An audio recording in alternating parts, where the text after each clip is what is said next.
I have a 10-year-old son. Many times I've thought of taking him out of school and simply educating him at home. I can afford the best tutors. I have a fine home library. I believe I could so arrange things that he could get a much better education and far less time at home than he could by going to school, even though he attends what's considered to be an excellent private school. But I've realized that to take a child out of the educational establishment in the United States is to immediately rouse a dragon. The educational establishment zealously protects its mandate and monopoly. Indications that you might be able to do a better job simply because you could bring more concentration and more personalized teaching to bear fall on deaf ears. The system wants its children. Billions upon billions of dollars depend upon it. Millions of jobs, in fact, the largest industry in the country. Well, there's a book on radical views of compulsory schooling edited by William F. Rickenbacker entitled The 12-Year Sentence. It's a major attack upon compulsion in education by a group of discerning scholars and attorneys. Compulsory schooling is a relatively recent idea, but it is now embedded in the laws of all the states where it causes endless mischief. It's a boon to educationists, but grief to dissenters and taxpayers, and it poses some interesting questions. For example, what do you do if you're an Amishman and believe that most education offends God? What do you do if you're a Christian Scientist and the public schools require your child to be vaccinated before he can attend classes? What do you do if you believe in a biblical version of the creation and your children are taught Darwinian ideas? What do you do if you're a modern secularist and your school insists on teaching the biblical version of the creation? What do you do if your school is mediocre and you wish to teach your gifted child at home? What do you do if your school is infested with dope addicts, hoodlums, and depraved youngsters, but you can't afford to send your child to a good private school? What do you do if your educational bureaucracy forces ever-increasing taxes and ever-inferior schooling on you? What do you do if you desire to withdraw your child from public school one day a week for religious instruction?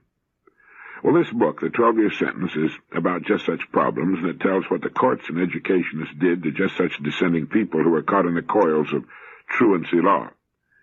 I know I've thought a great deal about compulsory education. I don't like that word, compulsory, do you? When someone tells me I have to send my child to school, and by so doing indicating that he can do a better job of educating my child than I can, my hackles rise. I think many people feel that way. Mary Ann Rothbard, one of the writers of the book, points out that compulsory schooling began in the modern world with the Protestant Reformation. Before the Reformation, instruction had been carried out privately in church schools and universities, in private schools, and in private guild schools for occupational training.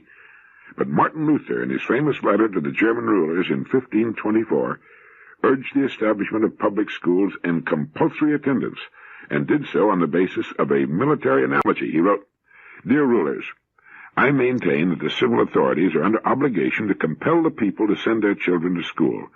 If the government can compel such citizens as are fit for military service to bear spear and rifle, to mount ramparts, and perform other material duties in time of war, how much more it has a right to compel the people to send their children to school, because in this case we're warring with the devil, whose object it is secretly to exhaust our cities and principalities of their strong men." Well, influenced by Luther, the German state of Gotha founded the first modern public schools in 1524. Thuringia followed suit in 1527. Luther himself devised the Saxony school plan, which was established in Saxony in 1628. The first compulsory attendance system was established again under Lutheran influence by the Duke of Württemberg in 1559. Attendance was compulsory, detailed records were kept, and fines were levied on truants. The major purpose of the school system was theocratic, to use the power of the government to compel adherence to Lutheranism and to aid in the suppression of dissent from the established church. The other leading influence on the establishment of compulsory schooling in the modern world, and one even more relevant to the United States, was that other great reformer, John Calvin. Once again, the major object for public schools was to inculcate obedience to a Calvinist-run government and thereby to aid in the suppression of dissent. Control their little minds, and you can control them when they grow up. And that's my comment, not Mary Rothbard's. People think of compulsory education as something which will guarantee the best possible education because it's in the hands of the school authorities. But a good friend of mine told me that he's attended educational conventions and conferences which covered a multitude of subjects, virtually all of them related to the people in the educational establishment, but he never once heard anyone at any of these meetings or conferences ask the question, how can we do a better job of educating the children? The purpose of my comments here is not to criticize the quality of American education. That's been done by people much better qualified than I, many of them in the educational establishment. But to pose the question, is compulsory education, is the taking of our children away from us for the purpose of learning in their and our best interest? Perhaps in most cases it is. In fact, were it not compulsory, I'd say that in the vast majority of cases our system of education is excellent. But I don't think it applies to all, for many of the reasons I outlined earlier. Anyway, I'm putting the 12-year sentence on the recommended reading list. I'm sure educators will find it as interesting as we more passive parents. Another book I'm recommending is Why Marriage by Edward E. Ford, with Robert L. Zorn, with a foreword by my friend Dr. William Glasser. We asked why education must be compulsory, so why marriage? As Edward E. Ford writes in the preface, down through the ages when men of great creativity have written new and exciting ideas, many who have known them and who have liked what these men had to say then attempted to popularize what was said. This is what I've attempted to do, he writes, with the creative thoughts of Dr. William Glasser, author of Reality Therapy, Schools Without Failure, and the Identity Society. The impact of Dr. Glasser's ideas has yet to be fully realized, but the simplicity and profoundness of his words are having wide acceptance. Those who hear and read what he has to say have said these ideas make sense, and they work. And I see this book as one of many which will attempt to popularize reality therapy for the general public. But what about marriage? Is it here to stay, or is it not such a good idea after all? Well, the author writes, I believe marriages of the future will continue to be what they are today. One man and one woman in a close personal relationship. There are a great many reasons why this type of relationship will continue. One reason is simply the joy of love two people find together as husband and wife. Another reason is that the marriage-family concept, as it is known today, is the best way to bring up children. It's also the best way to teach children the meaning of love and concern. You know, the family is the only place, the only agency in our system in which love is taught. Basically, all children learn about love relationships by observing and imitating others. If all they experience in a home is fighting, children learn little about love. What they do learn is how to fight. To a large extent, children are a reflection of the home in which they're raised. If their home is full of laughter and love, the children will live and spread what they've learned. Anyway, I think you and your spouse will enjoy reading Why Marriage. It so happened that my time for writing this issue of Direct Line fell in December 1974. In fact, as I wrote the words I'm sharing with you now, the date was December 31st, 1974, the last day of a busy and crisis-filled year. As I sat down to my typewriter, newspaper headlines across the country, and the Western world for that matter, carried stories of deepening recession and increased unemployment. Once again, our most amazing invention was in a state of nerves and near panic. That invention, of course, is culture. Sociologically speaking, culture, according to my excellent Random House Dictionary, is the sum total of ways of living built up by a group of human beings and transmitted from one generation to another. The sum total of ways of living, but the human way of living, an invented, a contrived, a different way of living from that with which we were originally endowed. That's what makes it shaky at times. Culture is an invention. It's something we consider to be an improvement over the so-called natural way in which we found ourselves, living in the forests and savannas, living off the bounty of nature, as do all other so-called wild creatures on earth. Much of human culture rests upon economics. Staying with my Random House Dictionary, economics is the science dealing with the production, distribution, and consumption of goods and services, or the material welfare of mankind. Without material welfare, everything else tends to break down. As a species, it's too late to return to the forests, savannas, and beaches, to that island time of which Mr. Stetzel writes in his book School for the Young. We've been too long gone from that kind of existence. It's as Thomas Wolfe once put it, you can't go home again. Evolutionally, we've burned our bridges behind us, and we stand today on the continent we've chosen. There's no going back, even if we wanted to, and you'd be hard-pressed, I think, to find many who'd even want to go back. We invented culture, we invented economics, and even called it a science, believe it or not. E.F. Schumacher, in his book Small is Beautiful, states that economics is not a science at all, but rather an imperfect art form with which we continue to struggle as we search for stability. But what does all of this mean to you and me? Well, certainly we as persons can't do much about global economics and stability of human culture. Well, to an extent, we can do something about it. We can make certain that the organization of which we are the head, our family, and in many cases our business firms, are in good economic order. If the economic order is good, that which is built upon it, culture, this business of living as intelligent and civilized human beings and doing some of the things we like to do, is possible. If the economic base is bad, the entire hierarchy of things which make culture culture tends to collapse, and everything becomes very primary again, very primitive. It becomes a matter of food and shelter. And when staying alive and out of the elements become the primary considerations of the human creature, much of what makes him human tends to fade.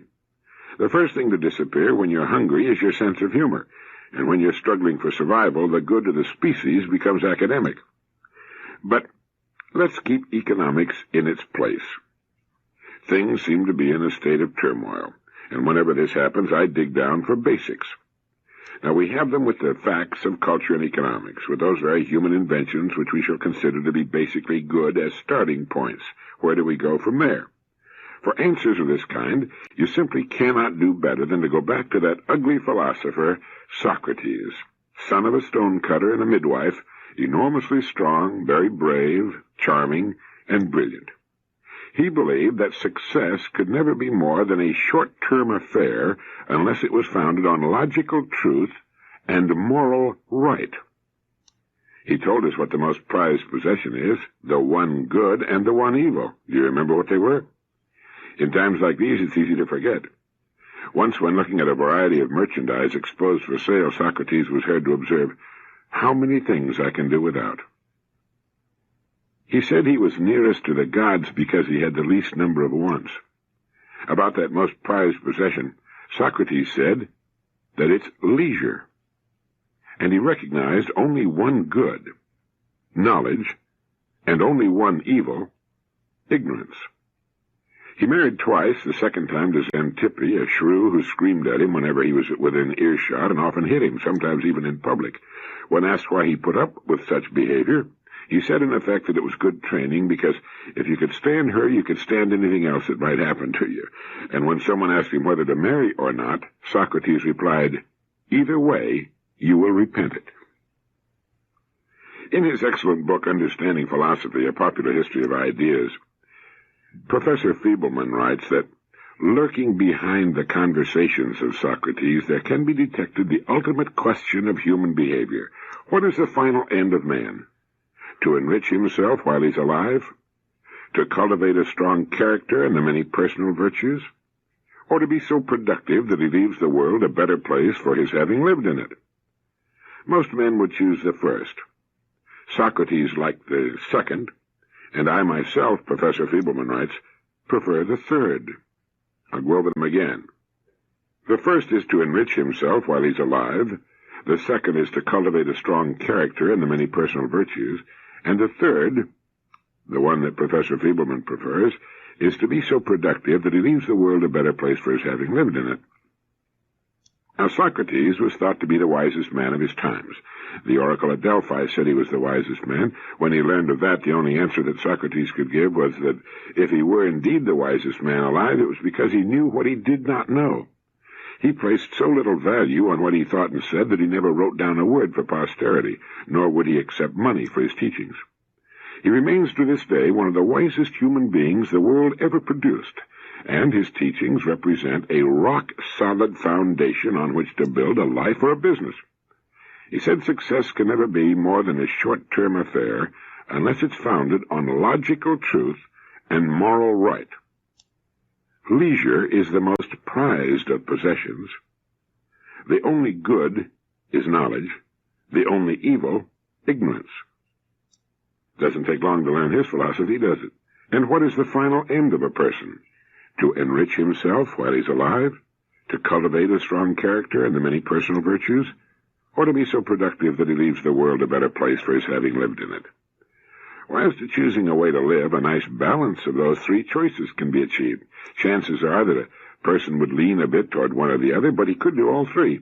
He could cultivate a strong character and many personal virtues, be so productive that he could leave the world a better place for his having lived in it, and at the same time enrich himself to a sufficient extent that he could live what we might call the good life. And that's what a person might be thinking about these days, the basics. They tend to clear the mind and get things on a solid footing once again. The other morning, driving to my office, I heard one of my own radio programs in which I recommended writing our problems down on paper. I still think it's an excellent idea. It's been said that a problem defined is half solved, and if we find ourselves enmeshed in the coils of the times, we can write our problems down and then, reminding ourselves of Socrates' excellent advice, begin from there. I imagine most people are rather surprised to find that Socrates declared leisure to be the most prized of possessions. If they do, it's because they've confused leisure with doing nothing. We would not have culture, or economics, or books telling us about Socrates if we had not had leisure. Remember that Newton was sitting under the apple tree when that apple dropped on his head. Our best ideas invariably come to us in periods of leisure. Leisure not only helps us find the ideas we're looking for, it rests us for the labor of putting those ideas into action. Millions spend their days at work they dislike or at best tolerate so that they may enjoy their leisure. Leisure is what it's all about, and Socrates knew that. His great dialogues, recorded so faithfully by Plato, were conducted at leisure. Plato, a wealthy aristocrat, had the leisure to write and to think and to imagine what the ideal city-state might be like, and his student, Aristotle, had the leisure to think and write. In our society, most of us can provide our children with the leisure to go to school for as long as they deem necessary. Although few of them would consider school leisure, it would be impossible or very difficult without it. Socrates had a fixed goal in life, to lead men to the truth. The truth, he thought, could not fail to win out in the end, regardless of its temporary consequences, and the truth, he also believed, would make virtue unassailable. Unfortunately, Socrates got mixed up with a losing side in a political struggle. His enemies, led by Miletus, accused him of corrupting the youth by making the worse cause appear the better, and they condemned him to death. He was, in a way, almost a religious figure of reason incarnate and the world's first martyr to the truth. Actually, as Professor Feebleman reminds us, those who had convicted him did not want to see him a martyr, and his friends were allowed to conspire with the jailer to help him escape, but he refused. And in the Phaedo, in one of the most moving accounts in all literature, Plato describes his last day in his cell with his friends and the manner of his execution. He was condemned to drink hemlock, a deadly poison, and did so, discoursing all the while on philosophy while his friends stood around him and wept. After his death, the Athenians felt such remorse that they closed the schools, put Miletus to death, and banished the other accusers. Then they honored Socrates with a bronze statue, which did not, of course, bring him back, although it did much to spread his teaching, which was left chiefly to his pupils. It's believed that Socrates lived to be 70, which was a pretty good old age for the time, 399 BC. In the centuries, between the time of Socrates and our own time, we've had as many ups and downs as there have been seasons of the years. But we've never had a clearer thinker than Socrates. We can put his wisdom to work in our lives today, and we will achieve, without fail, the results we seek. I mentioned E.F. Schumacher in his book Small is Beautiful. In a paper on meta-economics contributed to the volume Beyond Keynes, edited by Joan Robinson, Dr. Schumacher shows at the conclusion of his paper, as reported in Manus, that the attempt to describe and eventually to control the economic activities of human beings by means of economic models necessarily requires a ruthless and extreme simplification of the picture of man. Man is seen either as a mechanical robot whose reactions are ascertainable and predictable like those of mindless matter, or as a rational homo economicus solely concerned with material self-enrichment. Neither of these two pictures bears the mark of humanity. An economic teaching built on such a basis cannot possibly be helpful in solving the economic problems now oppressing us, and I'd go so far as to say, he writes, that the intensive study of such a teaching, although it may in some respects be useful, does considerably more harm than good. For every man in the course of his life becomes what he thinks, is formed by his thoughts. If what he thinks is narrow and unreal, he himself becomes narrow and unreal. Now, as Manus points out, this gets to the point. If we approach our problems as something economic science can solve, then we shall be behaving in exactly the way we've behaved in the past. Economic man is helpless to change as economic man. Even prudential considerations applied toward conservation do not work, as Aldo Leopold shows in the concluding chapter of the Sand County Almanac. After describing the failures of conservation based upon economic calculations, he says, "It is inconceivable to me that an ethical relation to land can exist without love, respect, and admiration for the land and a high regard for its value. And by value, I of course mean something far broader than mere economic value. I mean value in the philosophical sense." Well, now the question arises, how do people achieve a sense of value in the philosophical sense? Well, Schumacher says that people are formed by their thoughts, that they become what they think. Now, if this is the case, and I certainly believe it is, then the content of our minds, what we occupy our thoughts with as real, as enduring, as having value, is crucial to the problems which lie before us. While our problems seem to hurt us at the economic level, they did not originate at the economic level. They began with what we've thought about ourselves. And later on in the article, it's pointed out that our difficulty is mainly that we hope for the same sort of certainty in an alternative kind of thinking that we've enjoyed in scientific calculations and their technological applications. This is the exactitude of standardization, of uniformity, of predictability, and of single-valued thinking. The thinking we need to adopt, little by little, is the independent thinking of individuals, without certification from any authority, guided only by those inner disciplines which, for the artist, who may here serve as a model, become his sense of limit, his recognition of fitness, his insistence upon a fineness of form. In short, by what is for us an educated voice of conscience. A company of conscientious men makes an illuminated community, and such communities are the seedbed of civilized society. We're speaking, we suppose, of what might be called a consensus of human enlightenment. How else should we speak of it? The outlook has some uniformity, but agreement is reached spontaneously, never by plan, so the advocate of philosophic reform, the man who speaks in the language of Blake, of Tolstoy, of Buddha, or Socrates, is at a serious disadvantage when invited to explain what will take the place of scientific certainty. He has no similar certainty to offer, and perhaps no ordinary certainty at all. This advocate speaks to us in the idiom of self-discovered truth. Should he try to imitate the precise language of science, he soon becomes a dogmatist, which makes him guilty of the greatest possible offense against the spirit of religion, worse by far than mere materialism, which is only honest skepticism or unbelief. Dogma is an attempt to standardize what is by nature unique, without duplicate, and unrepeatable, save at a distance in the moral ephemera of the arts. The arts do not pretend to reveal religious truth, although they may supply its most representative symbols.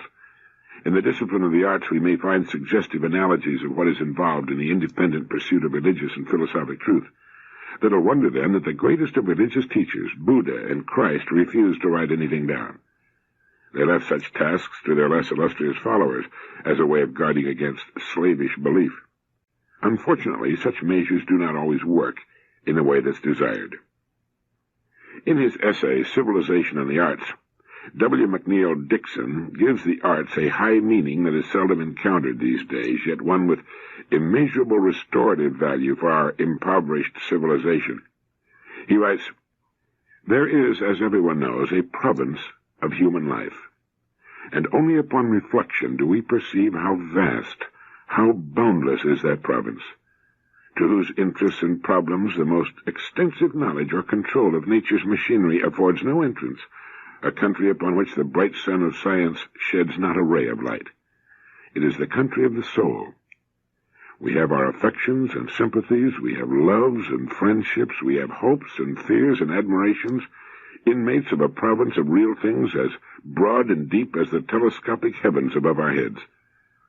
And of these things science never speaks. She sits above the battle and has no share in our joys and sorrows. Of good and evil, freedom and justice, science has nothing to say. The scientific vocabulary does not include such words as beauty or heroism, nobility or charm, resignation or despair, kindness or generosity, character or conduct. Not until you ponder such words do you perceive how narrow and inhuman is the view that omits them, the internal experiences with which our minds are so continuously occupied from the cradle to the grave." And Dixon used the arts to suggest our need for becoming, as Nietzsche put it, entangled in the infinities. The arts are purposefully vague, as well as naturally so. And Dixon's justification makes the conclusion of the Manus article. When you enter the temple of the arts, you enter a building dedicated to the muses, and the soul is there disturbed by a sense of how great and terrible, how strange and beautiful is this universe of ours. Make human life as trivial as you please. There remains the simple, positive, undeniable fact, among other facts, the eating, drinking, walking, and talking, that we are taking part in cosmic affairs of a magnitude beyond all imagination to compass or language to express. All finite things have their roots in the infinite, and if you wish to understand life at all, you cannot tear it out of its context. All finite things have their roots in the infinite, and if you wish to understand life at all, you cannot tear it out of its context. For every man in the course of his life becomes what he thinks, is formed by his thoughts. If what he thinks is narrow and unreal, he himself becomes narrow and unreal. I think that most of the problems facing us as a species and as individuals come from too narrow a view of just what we are in the context of what the universe is. We tend to lose sight of the mystery, the awesome, unbelievable, mind-boggling mystery of it all, and become as menial clerks in a Dickens novel with eye shades sitting at high desks, totally immersed in columns of figures. We might as well be immersed in chicken tracks or mumbledy-peg. Make human life as trivial as you please.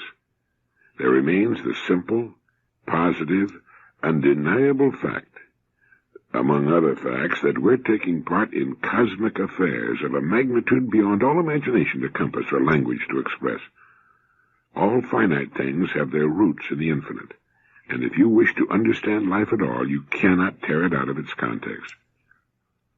I think when we think in these terms, we put culture and economics in their proper perspective. Important? Yes, certainly, but very small parts of a very large and completely incomprehensible whole. In looking at a tree, we shouldn't lose sight of the sky. In looking at a grain of sand, which is our world, we shouldn't lose sight of the endless desert about us. When we see creation in this sense, our problems, real as they are to us, shrink to their proper size, and our opportunities take on their true magnitude. Yes, we become what we think. We're formed by our thoughts. If what we think is narrow and unreal, which has to be the way most people think, we ourselves become narrow and unreal, pinched and ridiculous, insignificant and ineffectual. What are you thinking about?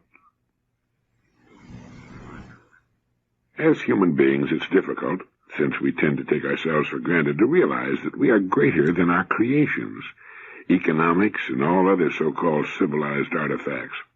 We have powers which transcend the things we've created. As I quoted from Manus, if we approach our problems as something economic science can solve, then we shall be behaving exactly the way we've behaved in the past. Economic man is helpless to change as economic man.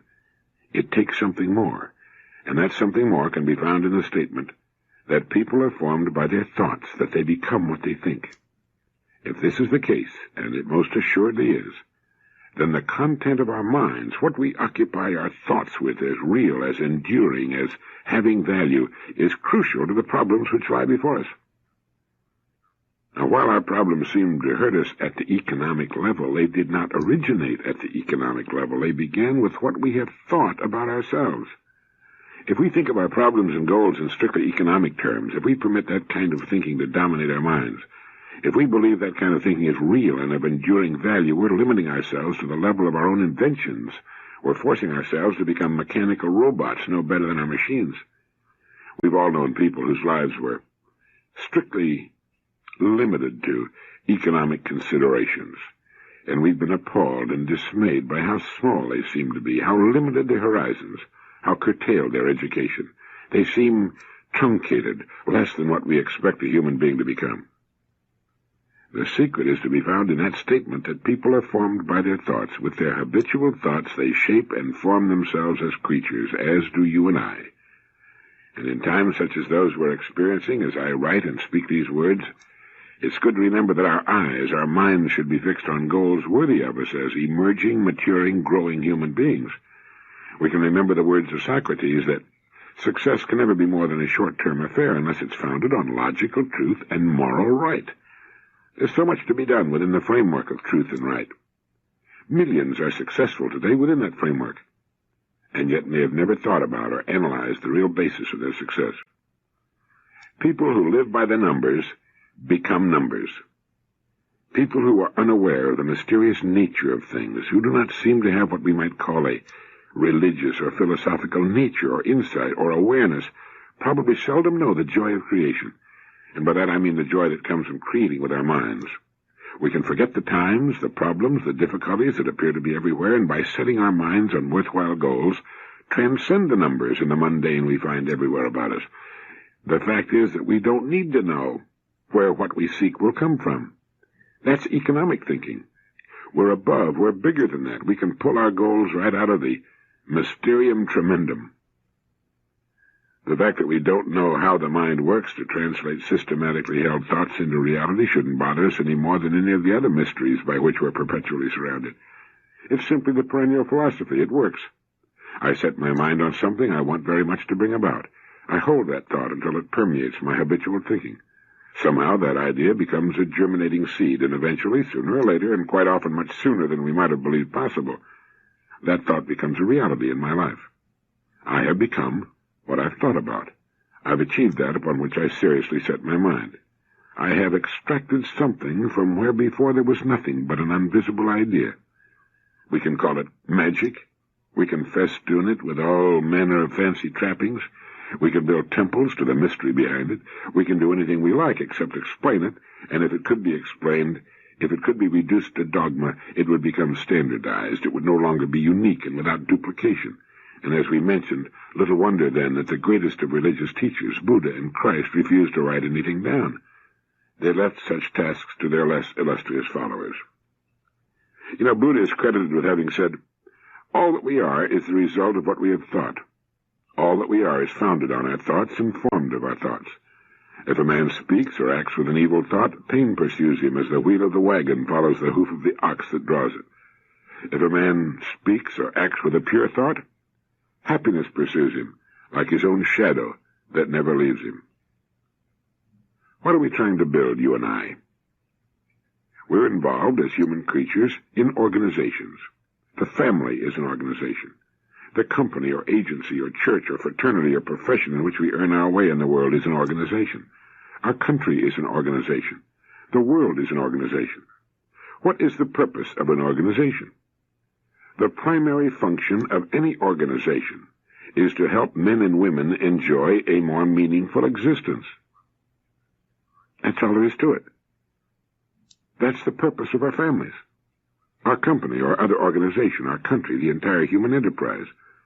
The primary function of any organization is to help men and women enjoy a more meaningful existence. Is your family conducted toward that end? Is your company? Is our nation? Now Dixon's great quotation takes on new meaning, doesn't it? When you enter the temple of the arts, you enter a building dedicated to the muses, and the soul is there disturbed by a sense of how great and terrible, how strange and beautiful is this universe of ours. Make human life as trivial as you please. There remains the simple, positive, undeniable fact, among other facts, the eating, drinking, walking, and talking, that we're taking part in cosmic affairs of a magnitude beyond all imagination to compass or language to express. All finite things have their roots in the infinite, and if you wish to understand life at all, you cannot tear it out of its context.